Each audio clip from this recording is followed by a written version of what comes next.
अस्सलाम वालेकुम नाज़रीन, मैं हूं रिजवान जाफ़र। सवाल है पाकिस्तान का। और नाज़रीन, इस हफ़्ते में गो के बड़ी डेवलपमेंट्स हुई हैं और उसमें ख़ास तौर पे 27 दिसंबर को शहीद मोहतरमा बेनज़ीर भुट्टो की बरसी की तकरीब भी थी। उसके अलावा एहतसाब के हवाले से जो चीज़ें चल रही हैं वो भी सामने आई, JIT की रिपोर्ट, और उसके साथ साथ नवाज़ शरीफ साहब के हवाले से भी न्यूज़ जो आपके सामने मौजूद हैं। लेकिन इस हफ़्ते के आगाज़ में सबसे इम्पॉर्टेंट ख़बर जो बन के सामने आई वो एक बहुत ही मतलब दिलसोज मतलब एक शहादत। मेरे पास अल्फाज नहीं है क्योंकि अली रज़ा आब्दी साहब से मेरी भी एक बहुत दोस्ती थी। सियासी जमातों के लोग हमारे प्रोग्रामों में आते हैं और ज़रूरी नहीं है कि हर एक से कि आप दिल के करीब हो जाएं, लेकिन कुछ लोग हैं मुख्तलिफ सियासी जमातों के जो अच्छे लगते हैं, जो सियासी जमात से ऊपर उठ के बात करते हैं, ज़बान लिसानी या मजहबी तौर पे या फ़िक्री तौर पे चीज़ों से उठ कर बात करते हैं, तो आप जो है उनके करीब जाते हैं, उनसे बात करते हैं, उनसे डायलॉग करते हैं और फिर वो डायलॉग का सिलसिला जो है वो इन प्रोग्रामों से आगे भी बढ़ता चला जाता है। एक अफसोसनाक खबर जिसमें शहर जो है, कराची शहर और पूरा पाकिस्तान बल्कि दुनिया भर से लोग जो है गम में डूब गए और हर मकतबा फ़िक्र से लोग जो हैं वो अली रज़ा आब्दी के जनाजे में मौजूद थे, स्वयं में मौजूद थे। और आज जो है हम प्रेस क्लब पर भी थे, वहाँ पर बड़ी तादाद में शहर के लोग थे और वहाँ पर डॉक्टर फ़ारूक सत्तार भी थे जो कि अब हमारे साथ मौजूद हैं। डॉक्टर साहब, आपको वेलकम कहते हैं। डॉक्टर साहब, आप भी अपने जज्बात पे काबू नहीं रख सके। हमने देखा कि जिस तरह से आपने प्रेस कॉन्फ्रेंस की, अब ये गम के दिन थे। एक आपका, आपने तो अपना बेटा तक कहा, प्यारा दोस्त आपका, हमारा भी प्यारा दोस्त जो है हमसे जुदा हो गया। अब उस गम से के साथ साथ जो है थोड़े होश में भी लोग आ रहे हैं और सवाल उठा रहे हैं कि एक पढ़ा लिखा नौजवान, एक अच्छी फैमिली का नौजवान जो सियासत में आया, जिसने आज वज़ीर आज़म पाकिस्तान जो ट्वीट पे चीज़ें लिख रहे हैं, अली रज़ा आब्दी वो पहला पॉलिटिशियन था कि जो ये ट्रेंड लेकर आया, जिसने सोशल मीडिया पर क्या कुछ हो सकता है इसका आगाज़ किया, और MKM एक ज़माने में MKM के मरकज़ में सोशल मीडिया का वो इंचार्ज भी रहा। तो ये जो कत्ल है, सिर्फ ये एक शख्स का कत्ल नहीं है, ये ऐसे तमाम लोग जो सियासत में आना चाहते हैं उनका कत्ल है कि वो ना इस तरफ बढ़े। डॉक्टर फ़ारूक सत्तार साहब हमारे साथ रहेंगे। इसके साथ साथ हम आज घर भी गए, अली रज़ा आब्दी साहब की, उनके वालिद साहब से भी मुलाकात है, वो भी हम मुलाकात आप तक पहुँचाएँगे। और इसके अलावा पुलिस डिपार्टमेंट से भी लोग हमारे साथ राब्ते में होंगे। सबसे पहले तो डॉक्टर फ़ारूक सत्तार साहब, जिस अब उससे अगले मरहले पे आ गए और मुतालबे पे अब आप क्या आ गए कि अब भाई अब ठीक है, हमने अपने गम की बात कर दी है, अब आपका इदारों से मुतालबा क्या है? देखिए, पहले तो ये अली रज़ा आब्दी बिलाशुबा कौमी असासा था, इतना नफीस, पढ़ा लिखा, सुलझा हुआ और दलाइल से बात करने वाला। और ये इसलिए इतना बड़ा कौमी नुकसान है कि अब पढ़े लिखे लोग क्या सियासत में आएंगे इस सानेहे के बाद? क्या किसी की माँ ये कहेगी अपने पढ़े लिखे बच्चे को कि बेटा तुम सियासत में जाओ? तो ये पूरा मुल्क जो है वो, मैं समझता हूँ, इस वाक़े से हिल गया है। और ख़ास तौर पे वो घराने कि जिनका बैकग्राउंड नहीं है सियासत का, वही ठीक है, और ख़ास तौर पे मिडिल क्लास या अपर मिडिल क्लास के सियासत नहीं होती, जो मुतवसत तबके जो नई नस्ल है और वहाँ से आना चाहती है, इस मुल्क को सियासतदानों ने चलाना है, वो कैसे चलाएंगे? जी, ये सबके लिए सेटबैक है, शॉकिंग था, डिप्रेसिंग था। अब ये कि अली रज़ा आब्दी तो जाम शहादत नोश कर गया है और एक मिशन और मकसद पर वो लगा हुआ था, ठीक। तो मैं समझता हूँ कि वो दो बहुत बड़े कर्ज हम सब पर छोड़ गए, हम सब के कंधों पर। एक तो ये कि हम उस वक्त तक चैन से ना बैठें जब तक उसके सही कातिल गिरफ्तार ना हो जाए, ठीक। साजिश क्या थी, उसके महर्रिकात या मोटिव क्या था, और साजिशी कौन थे या हैं, वो बेनकाब ना हो जाए और अपने इबरतनाक अंजाम तक ना पहुँच जाए। मेरे ख्याल में उस वक्त तक एक तो हमें यह हद करना होगा कि हम उसके कातिलों की गिरफ्तारी तक, उन्हें इबरतनाक अंजाम तक, उनके इबरतनाक अंजाम तक हम खामोश नहीं बैठे। ठीक है, कुछ मुश्किल सवाल कर्ज ये है जी, जी, कि वो जिस मिशन और मकसद पे कारबंद जी, उसको भी हम आगे बढ़ाएं और जारी और सारी। ये मिशन और मकसद क्या था, इस पर मैं ज़रा तफसील से बात करूंगा, लेकिन इससे पहले डॉक्टर साहब कुछ मुश्किल सवाल जो कि मेरे लिए भी शायद हो पूछना, और कुछ मुश्किल सवाल जो आपके नहीं हो। मैं बड़ा एक स्ट्रेट सवाल जो आप हर जगह जा रहे होंगे, आपसे एक सवाल कोई हर एक कर रहा होगा कि भाई ये किसने किया, किसने अली रज़ा आब्दी को मारा? मतलब जाहिर बात है ये जवाब देना बड़ा मुश्किल काम है, ये जवाब जिनका काम है देना वही देंगे, लेकिन आपसे कोई सवाल पूछ रहा है तो आप क्या जवाब दे रहे हैं? पहले तो मैं ये कहूँगा, जो अली रज़ा आब्दी का पूरी मुल्क में, पूरी दुनिया में तारुफ है, तो लोग ये भी याद रखें, देखिए वो एक मिडिल क्लास सियासी अमल का प्रोडक्ट था। और MQM के ऊपर जहाँ इतने इल्ज़ामात लगते हैं, उसकी बहुत सारी ऐसी लेगेसी है उस सियासत की, अर्बन पॉलिटिक्स की, जिसमें बड़ी नुक्ताचीनी, बड़े सवालात होते हैं।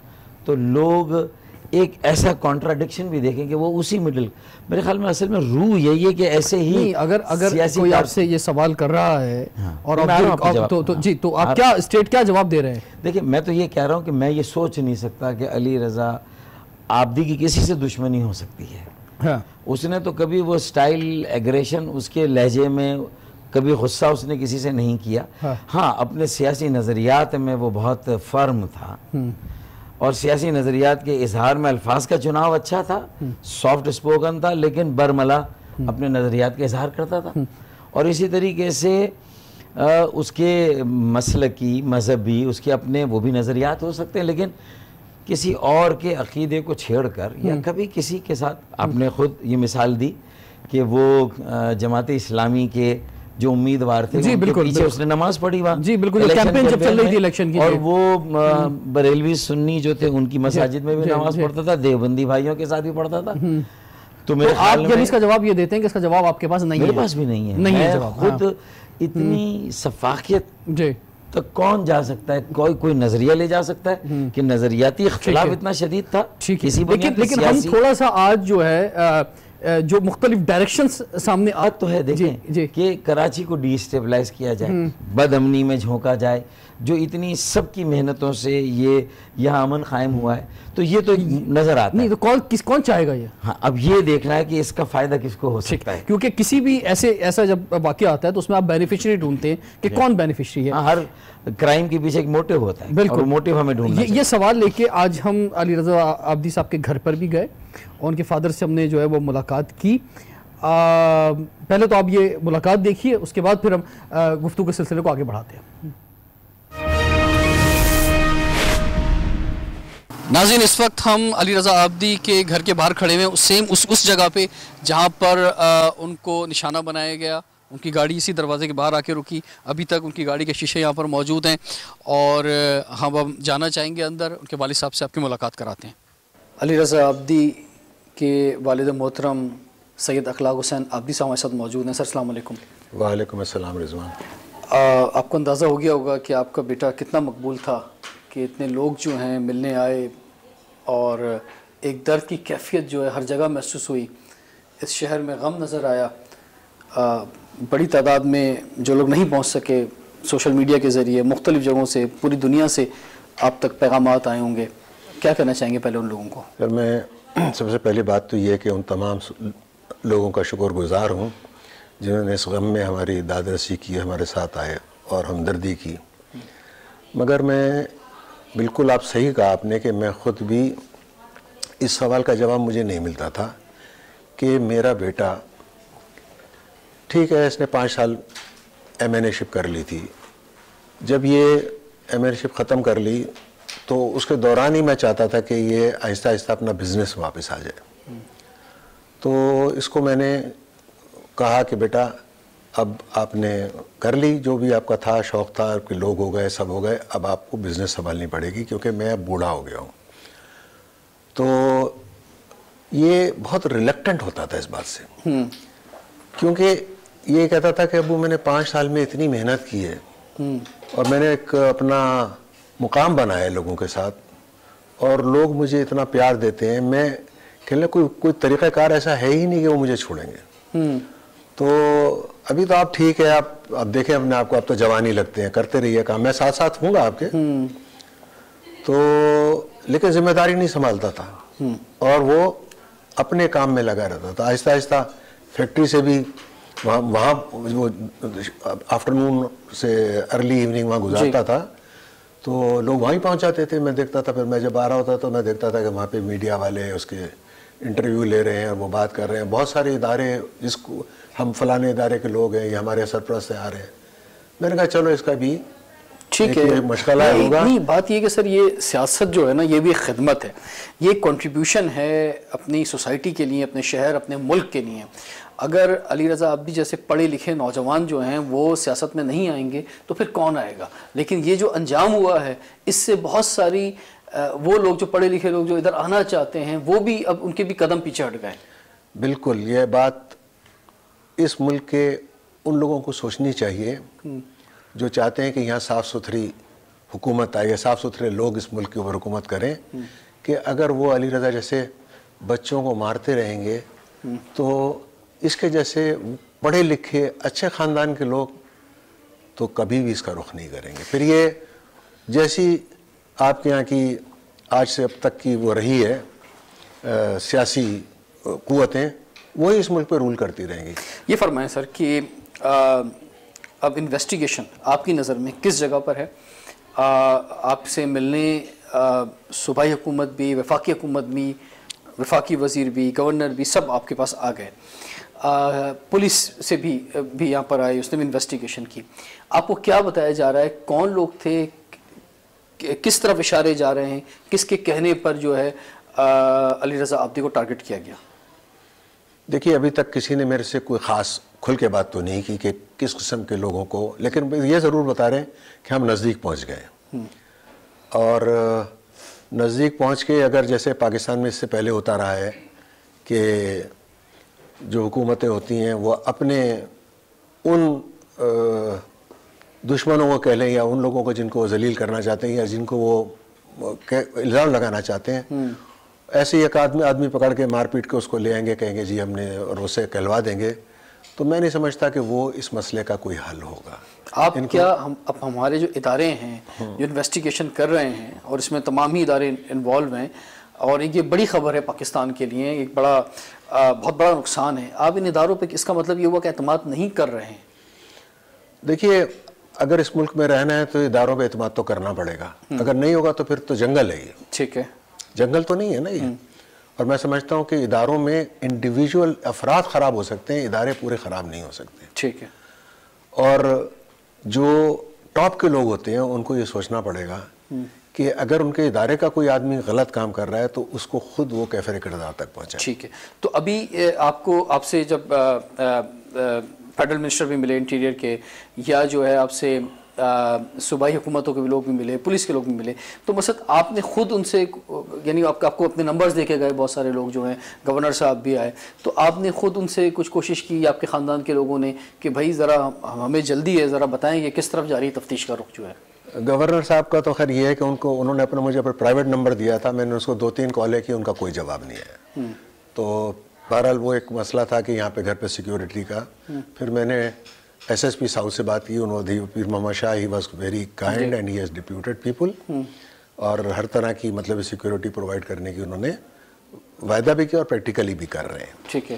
तो और उन्होंने ये भी बताया कि हमारी इन्वेस्टिगेशन प्रोग्रेस कर रही है, हम आहिस्ता आहिस्ता पहुँच रहे हैं उस जगह जहाँ हम आपको बता सकेंगे कि कौन है। लेकिन अभी तक कोई बात वाज़ेह नहीं है? नहीं, उन्होंने किसी ने कोई वाज़ेह बात नहीं। ये जो एक बात आ रही है जो कि फेडरल मिनिस्टर फवाद चौधरी साहब ने की और उसके अलावा उससे पहले न्यूज़ के अंदर थी कि साउथ अफ्रीका का ग्रुप जो है वो मुतहर्रिक हो गया है, कुछ ऑर्डर जो हैं ये बाहर से आए हैं, तो फिर आप अपना शक किस पे जाहिर करना चाहेंगे? सर मैं तो ये जो लोग काम करते हैं ना, ये तो आपको पता है क्रिमिनल होते हैं, हायर करते हैं। अब मुझे नहीं पता, मैं क्या बताऊँ, ये तो इदारे जो इन्वेस्टिगेट कर रहे हैं वही सही तरीके से पता कर सकेंगे। जो शहादतें सामने आएंगी, जो इन्वेस्टिगेशन हो रही है, कैमरे जियो फेंसिंग हो रही है वगैरह वगैरह, और ये पकड़ लिया है उन्होंने, तो वही बताएंगे कि हमने इसने किया।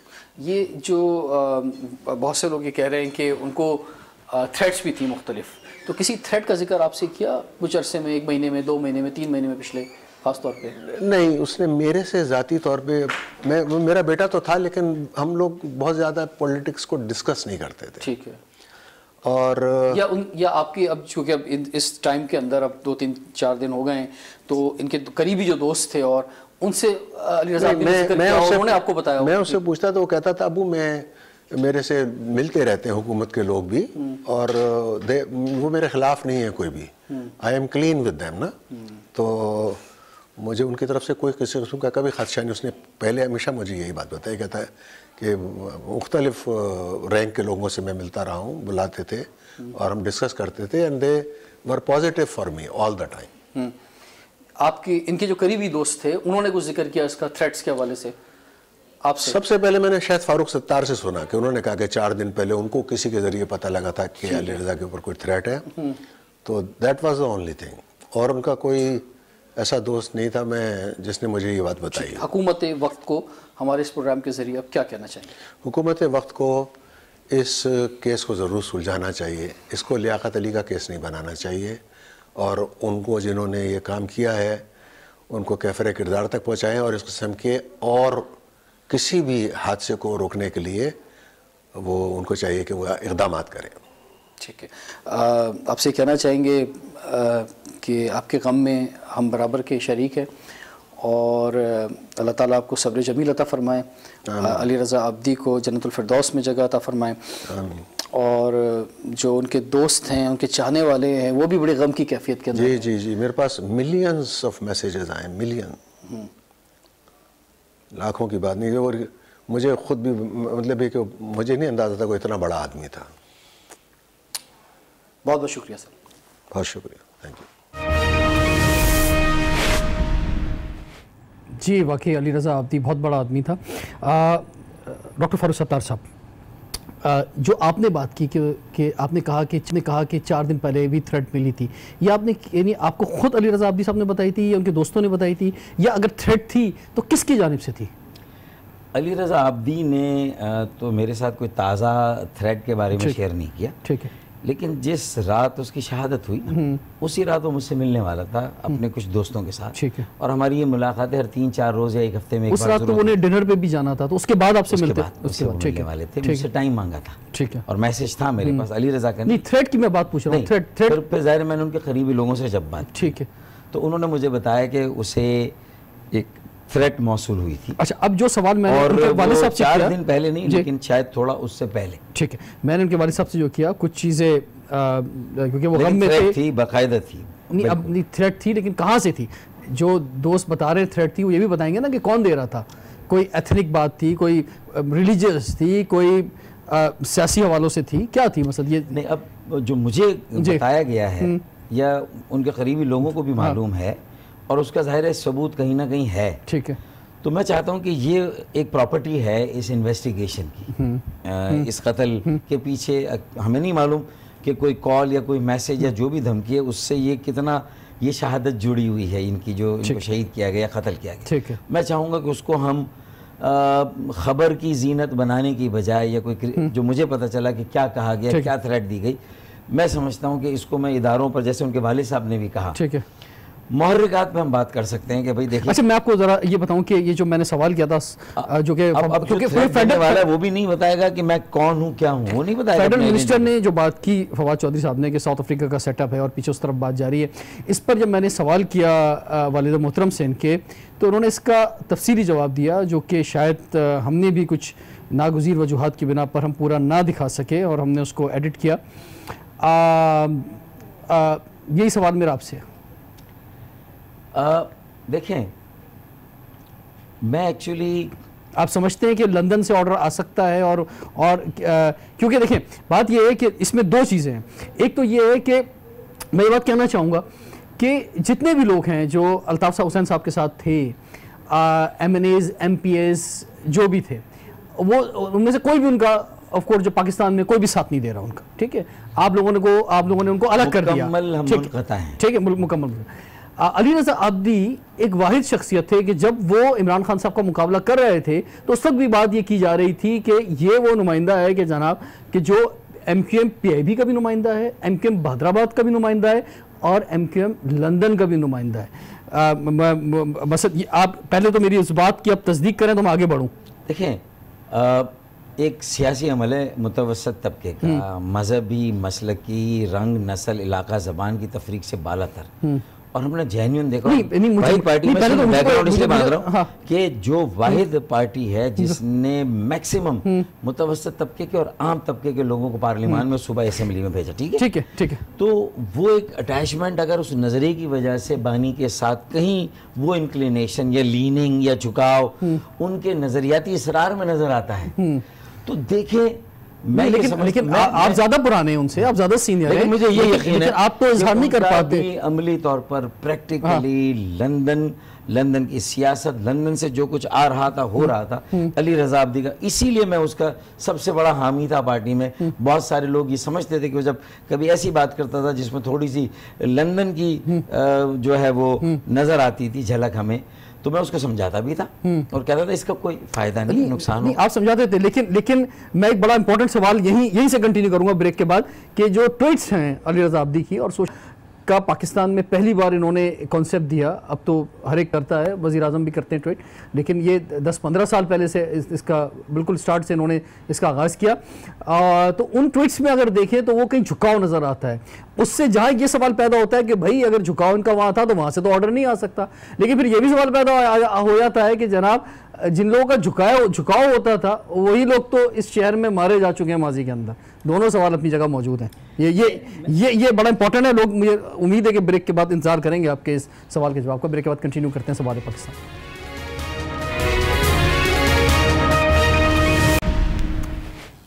Welcome back. सवाल है पाकिस्तान का। अली रजा आब्दी के मर्डर के हवाले से, शहादत के हवाले से आज हम प्रोग्राम कर रहे हैं। डॉक्टर फारूक सत्तार साहब हमारे स्टूडियो में मौजूद हैं और हमें अब टेलीफोन लाइन पे ज्वाइन किया है पाक सरजमीन पार्टी के सरबराह सैयद मुस्तफ़ा कमाल साहब ने। मुस्तफ़ा कमाल भाई, आपको आवाज़ आ रही है मेरी? जी आ रही है। अच्छा, मैंने एक ब्रेक से पहले सवाल किया था मुस्तफ़ा कमाल साहब, मैं आपकी तरफ आता हूँ, लेकिन उससे पहले फारूक सत्तार साहब, मैं आप ही से उसका जवाब चाहूँगा कि अगर हम, यानी आप में से कोई भी जो है वो किसी भी तरह से वहाँ पे MKM के कायद को जो थे अल्ताफ़ हुसैन साहब को सपोर्ट नहीं कर रहा, लेकिन अली रजा आब्दी वाली शख्सियत थे जिन्होंने किसी न किसी अंदाज में जो है वो सपोर्ट किया, और वही बात होती है कि अपने ट्वीट्स के जरिए भी उसका उन्होंने इजहार किया। आज जब फेडरल मिनिस्टर तक खुद कह रहे हैं कि जनाब साउथ अफ्रीका का सेटअप जो है यहाँ पे कुछ कर रहा है और उस तरफ जो है ताने माने जा रहे हैं, और जब हम उनके वालिद साहब से बात कर रहे हैं तो वो भी इस पर जो है आपके सामने अभी इंटरव्यू आपने उनका देखा, तो इसका आप क्या जवाब देंगे कि जनाब कोई भी किसी भी तरह से सपोर्ट नहीं कर रहा, वो कर रहे थे? तो उसमें एक बात ये भी आ जाती है कि माजी में भी होता रहा है कि जनाब अपने ही लोगों को जो है के साथ जो है बड़ा बुरा सलूक भी किया है MKM के कायद ने, तो ये बड़ा सवाल उठ गया है। ये एक तासुर के तौर पर तो बहुत ज़्यादा मजबूती के साथ ये बात कायम रही है कि अपने लोगों के साथ भी ज़्यादती की गई है, उनको नुकसान पहुंचाया गया या उनको रास्ते से हटाया गया, ये सारी बातें हैं। ठीक है, देखें मेरी अपनी भी एक साख है, मैं इस पार्टी में 39 सालों से हूँ, APMSO के ज़माने से। ठीक, और बाकी सब लोगों में इस वक्त जो यहाँ मौजूद हैं कराची में, पाकिस्तान में, उन सब से थोड़ा सीनियर ही हूँ मैं। तो मैं अपनी साख को भी सामने रखता हूँ, मुल्क के इमेज को, और हमारे इदारे भी हमारे अपने हैं, उनकी साख को भी। अच्छा, साउथ अफ्रीका का की आप बात करते हैं और इल्ज़ाम लगाते हैं, मैंने आज तक ये नहीं देखा कि साउथ अफ्रीका की हुकूमत से कभी पाकिस्तान, UK की हुकूमत से बानी MKM के लिए तो बात की गई है, उसमें अब तक क्या कामयाबी, लेकिन अभी इसका इजहार किया गया है, अब किया गया है, मैं यही किया गया हूँ, कह रहा हूँ कि ये सिर्फ हमेशा मीडिया ट्रायल की हद तक तो सारी बातें रहती हैं, इल्ज़ामात लगा दिए जाते हैं, लेकिन किसी अदालत में सबूत व शवाहिद के साथ मुकम्मल तहकीकात करके, इस्तग़ासा को मजबूत करके, जदीद खतूत और साइंसी खतूत पर इस्तवार करके किसी एक मामले को मंतकी अंजाम तक पहुँचाया जाए। आप रिजेक्ट करते हैं ये बात? नहीं, मैं देखिए, मैं तो ओपन हूँ ना, देखिए मेरा तो मनसब और मकाम ही नहीं कि मैं तज्जिए में किसी बात को मुस्तरद कर दूँ या किसी बात को मैं जो है वो तायीद और तस्दीक कर दूँ, ये मेरा काम ही नहीं है। ये काम हुकूमत पाकिस्तान, सूबाई हुकूमत और पाकिस्तान के इदारों का है। मेरा तावन उनके साथ रहेगा, मेरे साथियों का तावन रहेगा। लेकिन मुस्तफ़ा कमाल साहब जो है वो बड़ा वाज़ेह तौर पे जो है, मैं उनको भी ये समझाना चाहता हूं, मैं उनसे बात कर लेता हूं, मुस्तफ़ा कमाल साहब, ये जो बात सामने, और आप क्या कहेंगे? आपने हमारी गुफ्तगू सुनी इस मौजू पर, साउथ अफ्रीका सेटअप और लंदन से ऑर्डर आना। ये फारूक भाई की इसी तरह की बातों की वजह से जो है ना, अल्ताफ़ हुसैन साहब जो है वो उनको सांसें मिल रही हैं, लोगों को कंफ्यूज कर रहे हैं फारूक भाई। इनको सब कुछ पता है कि कौन कहाँ से सेटअप। इनसे पूछें कि डॉक्टर इमरान फारूक को किसने मारा, कि कॉन्डोलीज़ा राइस ने मारा है डॉक्टर इमरान फारूक को आके, या किसी बाहर वाले ने मारा है, कौन लोग हैं, क्या फारूक भाई को सब कुछ पता है? ये मौका नहीं है, अगर मुझे वो कहेंगे मैं सब कुछ इनको पता है सारा, कि मुझे भी पता है, उन्हें भी पता है किसने मारा, कैसे मारा, अजीम अहमद तारिक को किसने मारा, कैसे मारा, सबको पता है, इनको पता है। दर्जनों लोग हैं पार्टी में, खालिद बिन वलीद तो इनके साथ के आदमी थे, तो खालिद बिन वलीद को किसी बाहर वाली पार्टी में किसी ने मारा है, ये इस तरह की बातें करके ही जो है वो ये कौम का ये असर हो गया है कि हम जो है वो दोनों हाथों में लड्डू लेकर चलना चाहते हैं, दो कश्तियों में सवार लेकर पैर रखकर चलना चाहते हैं। कोई मुझे किसी को समझने की जरूरत नहीं है, मुझे सब पता है सारा ये कि कैसे हो रहा है, क्या हो रहा है। असल में लोगों को अपना मरना याद नहीं है, लोगों को सिर्फ और सिर्फ जो है वो दुनिया चाहिए, हर हाल में कुछ भी झूठ सच कह के दुनिया चाहिए। लोग मर रहे हैं, मेरी कौम के नौजवान लोग मर रहे हैं, पूरा सेटअप चलता है, सब चीजें हैं। हाँ, ये सही बात है कि भाई हुकूमतों को इसका फलाकोमा करना चाहिए, बिल्कुल सीरियसली लेकर बात करनी चाहिए, लेकिन ये वाली बात है कि तासुर है, नहीं भाई तासुर नहीं है। हमारे अभी आज से 1 साल पहले 2 साथी शहीद हुए थे औरंगी में, नदीम भाई और राशिद भाई। अल्ताफ हुसैन साहब की ऑडियो है भाई, ऑडियो बाकायदा ऑडियो है, वो शाबाश दे रहे हैं मारने के तरीकेकार बताने के बाद, जब मरने के बाद बाकायदा नाम देकर शाबाश दे रहे हैं, उसी से वो लड़के पकड़े गए। तो ये कैसी बात करते हैं कि जो तासुर है, नहीं बिल्कुल सिस्टम चल रहा है और उनको इस तरह इसी सांसें मिली, आज वो दोबारा मार रहे हैं। मैं ये नहीं कह रहा कि भाई अली रजा आब्दी को किसने मारा या उसका भी जो है वो कौन, वो पता चल जाएगा सारी चीजें, लेकिन ऐसी बात कि भाई सिर्फ तासुर है, इसका कोई प्रूफ नहीं है। अच्छा मुस्तफा कमाल साहब, मुझे ये फरमाएं कि ये जो पिछले दिनों तकरीर भी आई और उससे पहले भी तकरीर आती रही अल्ताफ हुसैन साहब की, तो उसमें जो वो कह रहे हैं वाज़ेह तौर पे, जिन लोगों के नाम ले रहे हैं, जहाँ आपका ले रहे हैं, वहीं वो नाम उसी लाइन के अंदर फारूक सत्तार का भी ले रहे हैं, आमिर खान का भी ले रहे हैं, फैसल सब्जारी का भी ले रहे हैं, ख्वाजा अजहर का भी ले रहे हैं, वो तो सभी का ले रहे हैं, ऐसा नहीं कि सिर्फ आपका ले रहे हैं। तो यही तो फारूक भाई किसी को क्या समझाएंगे, मैं फारूक भाई को समझाता हूँ ना कि छोड़ेंगे वो फारूक भाई को भी नहीं ना, फारूक भाई के लिए समझ रहे हैं ऐसी बातें करके वो बच जाएंगे, अल्ताफ हुसैन साहब उनको स्पेयर कर देंगे।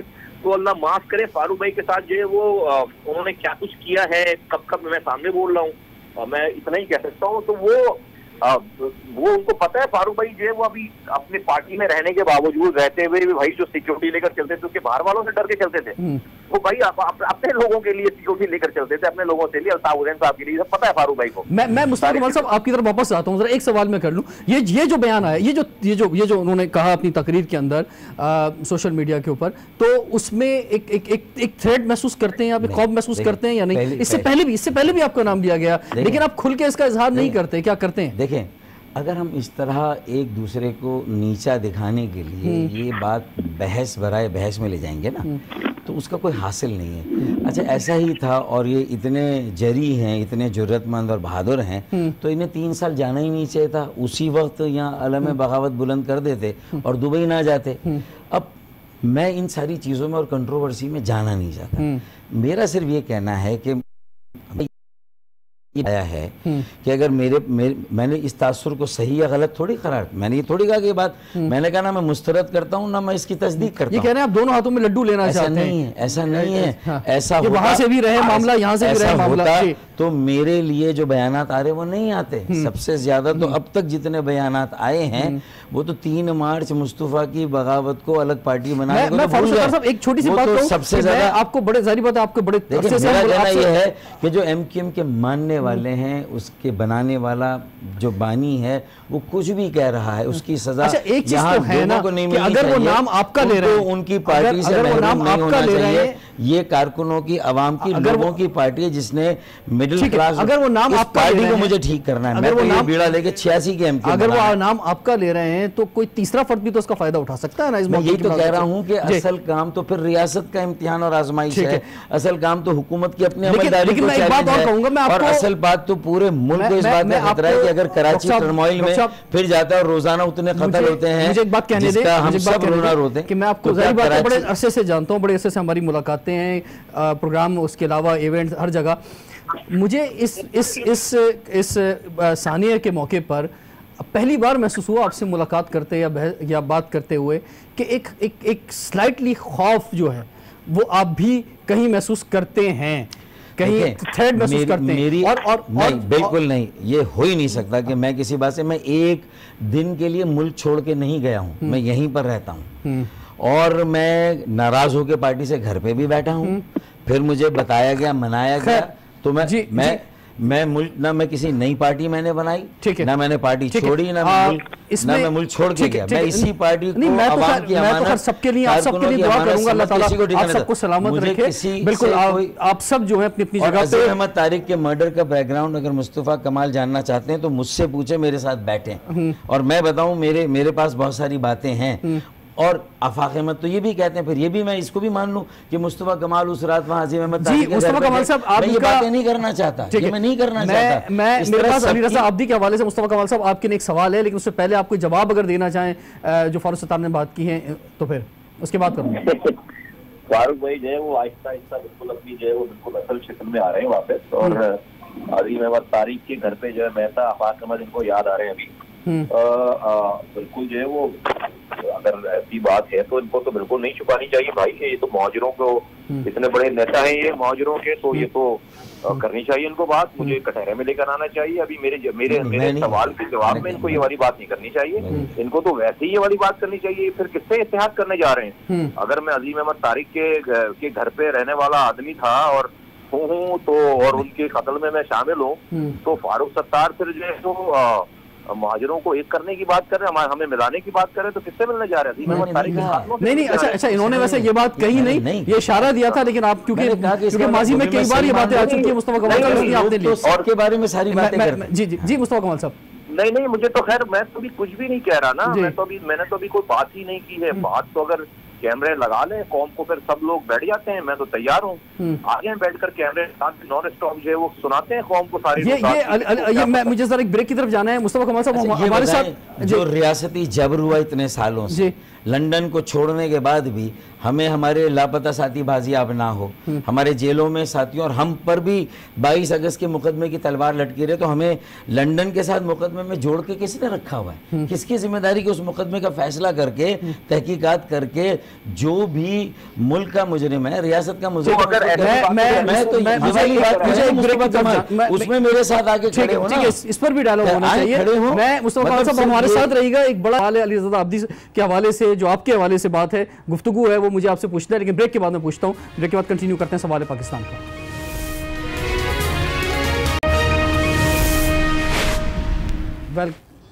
Welcome back. सवाल है पाकिस्तान का अली रज़ा आब्दी की शहादत के हवाले से आज खुसूसी प्रोग्राम आपकी खिदमत में पेश कर रहे हैं। डॉक्टर फारूक सत्तार साहब, ये जो अब आप जिस एक मिशन की बात कर रहे हैं कि सबको मिलाना चाहिए, और अली रज़ा आब्दी भी जो हैं वो इस मिशन पर थे। मुस्तफा कमाल साहब आप हमारे साथ हैं?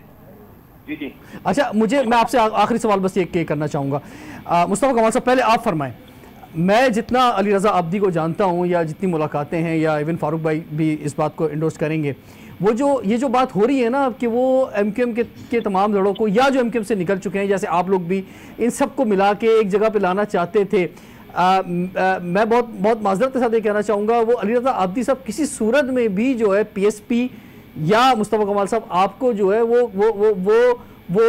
मतलब खिलाफ ही बोलते थे। आप उनकी ट्वीट्स देख लें या चीज़ें देख लें, या कुछ ज़राए से मेरे तक ये बात पहुंची है कि कहीं कोई आपके दरमियान भी, PSP के दरमियान भी कोई एक ऐसा ग्रुप है कि जिसकी वो बात कर रहे थे कि जनाब उनको मिलाया जाए आपस के अंदर। क्या जवाब कहेंगे? हाँ, नहीं, मेरे पास यकीन करें, मेरे पास इस तरह की कोई, हमारे तो मेरी आज तक कभी उनसे बात नहीं हुई जब से मैं यहाँ पर आया हूँ, और उनका मैंने बताया ये अपने टीवी इंटरव्यूज में, 1.5-2 महीने पहले एक उनका कोऑर्डिनेटर कोई आया था, बिल्कुल कोई लड़का था, वो आया था, अनीस कायम खानी भाई से उसकी मुलाकात हुई थी, आई थिंक 10-12-15 मिनट की। उसने एक ऐसी सरसरी सा जिक्र किया था कि इस तरह की बात सोच रहे हैं। हमने अनीस भाई ने बड़े तमीज से उनको अपनी सारी बात बता दी थी कि भाई हमारा नजरिया डिफरेंट है, हम बात दूसरी कर रहे हैं, और जो लोग हैं आप वहाँ पे उसकी कोई लॉजिक नहीं है, मुहाजिरों के नाम पे ये ना करें तो नुकसान है मुहाजिरों का। और उसके बाद कोई गुफ्तगू तो कोई ऐसी हमारी तरफ से कुछ चीजें, आप as a leader, as a कायद जरूर ये बात कह रहे हैं अपनी पार्टी के, लेकिन क्या आपकी तंजीम के अंदर कोई और ऐसा ग्रुप है जो कुछ जराए से मुझे पता चला, भी मैं लाइव नहीं कहना चाहता, कि जिससे जो है वो जिससे उनका राब्ता हुआ हो, या जिसको वो इनके साथ या हैदराबाद के साथ मुतारिक करना चाहते हो? नहीं, हमारे यहाँ तो देखिए किसी की पाबंदी नहीं है किसी से बात करने की, हमारे यहाँ तो सब लोग सबसे बात करते हैं। हमने तो ये वाला चक्कर ही नहीं चलाया ना कि भाई आप पार्टी में हैं तो किसी से बात नहीं करेंगे। हमारे यहाँ तो सब लोग सबसे बात करते हैं, सबकी सब लोगों से बात होती है, और हमने पहले दिन से इस कल्चर को रखा है बरकरार, और गुफ्तगू हो रही होगी, बात हो रही होगी। ग्रुप है, हमारे यहाँ कोई ग्रुप नहीं है, और अगर कल को कोई ग्रुप होगा, कोई निकलेगा, कोई जाएगा तो चला भी जाएगा, इसमें कोई मसला भी नहीं है। लेकिन हमारे यहाँ तो कोई इस तरह का कोई ग्रुप या कोई इस तरह की चीज नहीं है, बिल्कुल यूनाइटेड है सारी चीजें, पार्टी अपनी इंटैक्ट है, पार्टी में सारी चीजें जो है अल्लाह का शुक्र है 25 जुलाई से ज्यादा मजबूत है पीएसपी, ज्यादा मुतहरिक है पीएसपी। और सबकी सबसे लेकिन बात होती है तो हमारे यहाँ इस तरह की कोई सीरियस बात ये जो डॉक्टर फारूक सत्तार साहब कह रहे हैं कि जनाब ये आपस में मिलना चाहिए, बैठना चाहिए, ताकि अगर कहीं कोई ऐसा खुदा न खास्ता कोई वाकया होता है तो कोई तीसरा या कोई बाहर से बंदा ये ना कहे कि यार ये तो आपस में लड़ रहे थे, किसी ग्रुप ने किसी के खिलाफ कुछ कर दिया होगा। ये इन आवाजों को रोकने के लिए ये एक बात कह रहे हैं कि भाई आपस में मिलकर बैठना चाहिए। किसी देखिए, आवाजों को तो आप कभी भी नहीं रोक सकते। आवाजें तो जो उठती जो उठाना चाहे वो उठाएगा। फिर भी हमारे यहाँ कोई किसी से मिलने में बैठने में कोई पाबंदी नहीं है, कोई हमारी दुश्मनी नहीं है।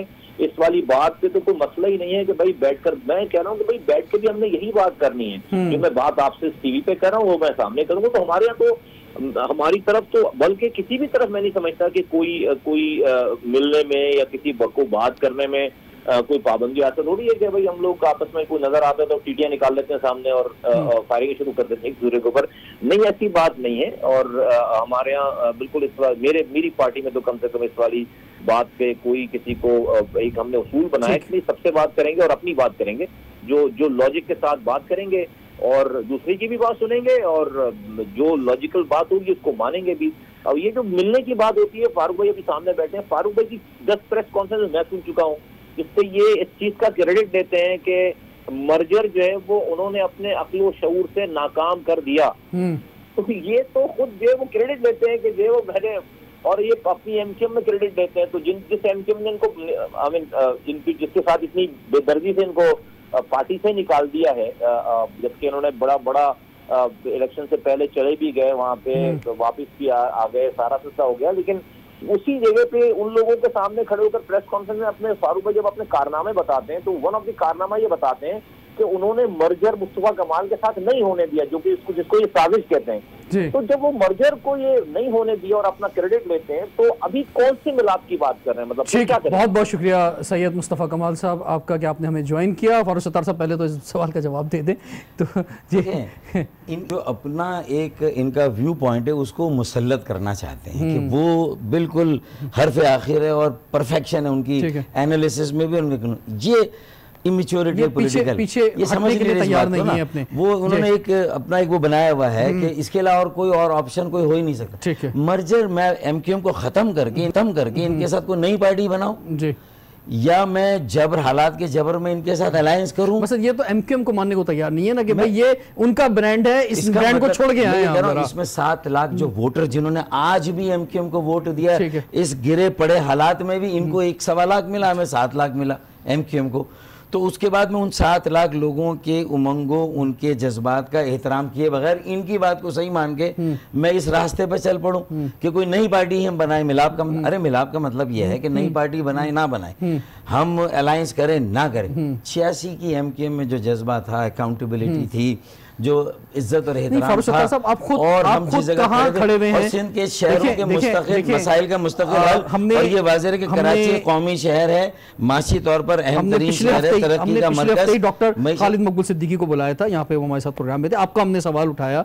तो बात यह है कि वो कह रहे हैं असूलों की सियासत की बात कर रहे हैं और कह रहे हैं कि भाई किसी जो आप अपने किसी दोस्त को लाना चाह रहे थे वो उसको काबिल कबूल नहीं है, और मुख्तलिफ जो बातें सामने आ रही हैं।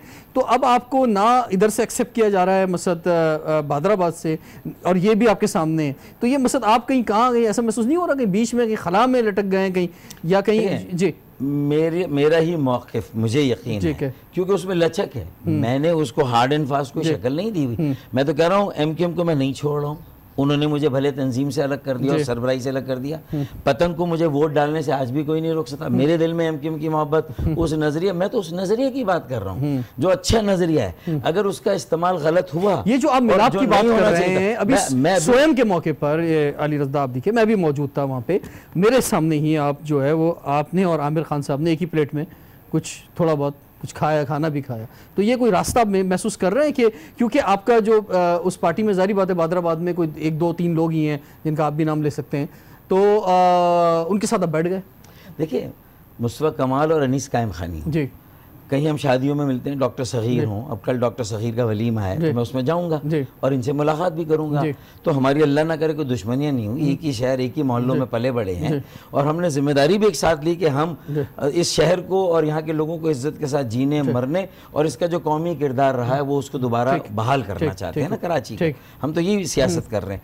तो मेरा ये कहना है मेरे कि अगर अल्लामा अब्बास कुमैली थे वहाँ स्वयं के खाने के मौके पर अली रज़ा आब्दी भाई के घर पे और अली रज़ा आब्दी भाई के वालिद अखलाक आब्दी कहते हैं फारूक भाई आप बैठें, तो मैं उनसे ये कहूँ कि नहीं आमिर खान और कंवर नवीद बैठे, मैं नहीं बैठूंगा, बल्कि मैंने पहल की अल्लामा अब्बास कुमैली के बाद मैंने से और सॉरी आमिर खान और कंवर नवीद से मैंने हाथ मिलाया और उसके बाद उनसे बात भी उनकी खैरियत भी बात की। अच्छा माहौल होना चाहिए। दूसरा देखिए मैं कोई इसीलिए मैं कंट्रोवर्सी की तरफ नहीं जाता, लेकिन जो मुस्तफा कमाल जितनी बात कर रहे हैं मैंने 3 मार्च से लेकर आज तक उनके जो दस्ते रास्ते अनीस कायम खानी भाई, ठीक है, मैं आखिरी सवाल ही आपसे करना चाहूँगा, वापस आता हूँ अली रज़ा आब्दी की तरफ।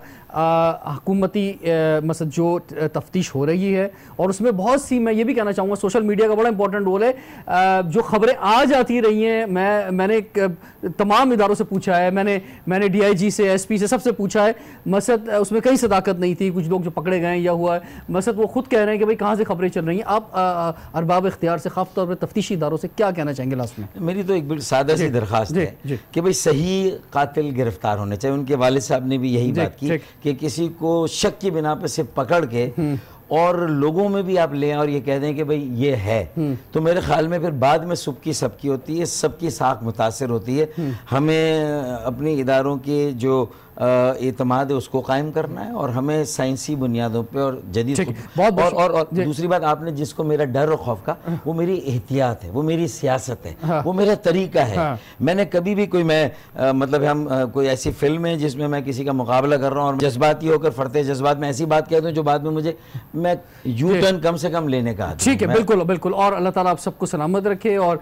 शहर में अमन जो है वो उसको बरकरार रखे। हम भी यही कहना चाहेंगे। डॉक्टर फारूक सत्तार साहब आपको बहुत बहुत शुक्रिया कि आप खासतौर पर स्टूडियो में हमारी तशरीफ लाए और नाज़रीन रिजवान जाफर को इजाज़त दीजिए। सवाल है पाकिस्तान का।